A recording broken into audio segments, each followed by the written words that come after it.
Today's thought of the day, because he lives. There's a tradition a lot of people do on Easter. One person will say, he is risen, and you're supposed to reply, he's risen indeed. Kind of like my choose well, oh yeah. I say choose well, you say, oh yeah. But this one's a little bit better, I think, because it's deeper, right? He is risen. He is risen indeed.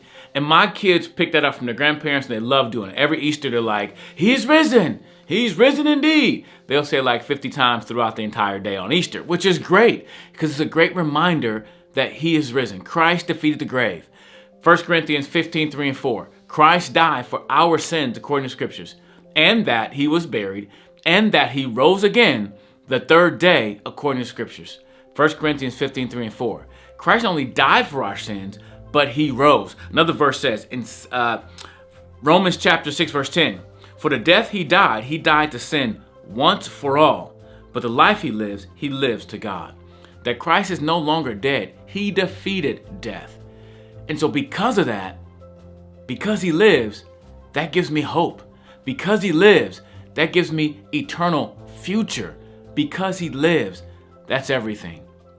Christ dying on the cross, being buried and rose again from the grave, that changed everything. It is the most significant act or event in all of history because it changed everything. Those who are now were lost, can now be found. Those who were dead are now alive. That includes me. So it reminds me of the song, Because He Lives. I heard this song growing up, and I'm going to read the lyrics to you, or some of the lyrics, but I'm hearing the song in my head being sung, right? Because he lives, I can face tomorrow. Because he lives, all fear is gone.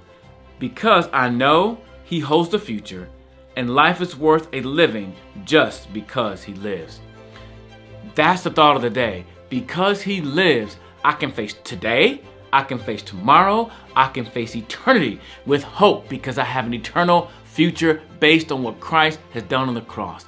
He died, he paid for sins, he rose again for my justification. I am now set apart from sin. I am saved, redeemed from the curse of the law. I'm saved from sin's penalty, sin's power, and one day the very presence of sin. Because he lives, I can face eternity. This past Friday was Good Friday, and I wanted to do a video, but I didn't get a chance to do a video on Good Friday. But we sat down as a family at dinner time, and we kind of did some things to celebrate or commemorate Good Friday. Wife printed out these sheets, coloring sheets, and we kind of went through the Stations of the Cross. We read some scriptures together.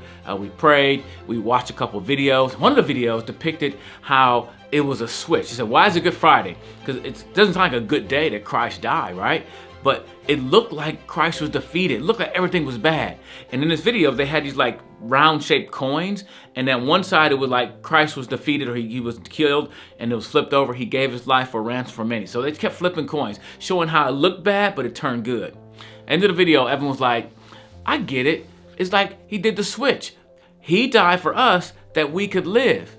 And I don't know if your kids say stuff like that and you just make you smile like, he gets it. He getting it, right? He got it. Christ switched places with us. I call it the great exchange. Christ died for our sins and gave us life. 2 Corinthians 5:21. For he who knew no sin became sin for us, that we might become the righteousness of God in him. Christ died for us in our place and gave us his righteousness. Because he lives, I have salvation. I have eternity. I am justified. I will be glorified one day. I can face today, tomorrow, and all eternity because he lives. He is risen. He is risen indeed. Happy Easter.